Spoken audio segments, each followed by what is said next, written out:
খিদিরপুর বাজারের বিধ্বংসী আগুনে কলকাতা মেয়র ফিরহাদ হাকিমের খাস তালুকের প্রায় ১,৫০০ দোকান পুড়ে ছাই হয়ে গেছে বলে অনুমান করা হচ্ছে। স্থানীয়দের দাবি ১৩০০ দোকান পুড়ে ছাই হয়ে গেছে।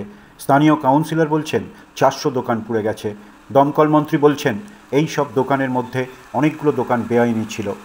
রোববার গভীর রাতে খিদিরপুর বাজারের দোকানে আগুন লাগে। দমকলের ২০টি ইঞ্জিন ঘটনাস্থলে গিয়ে আগুন নিয়ন্ত্রণে আনার চেষ্টা করছে। কিভাবে আগুন লেগেছে তা তদন্ত করে দেখছে পুলিশ। সোমবার সকালে দমকল মন্ত্রী সুজিত বসু ঘটনাস্থলে গেলে তাকে ঘিরে স্থানীয়রা বিক্ষোভ দেখান। দমকল দেরিতে আসার অভিযোগে স্থানীয়দের সঙ্গে সুজিত বসুর কথা কাটাকাটি শুরু হয়।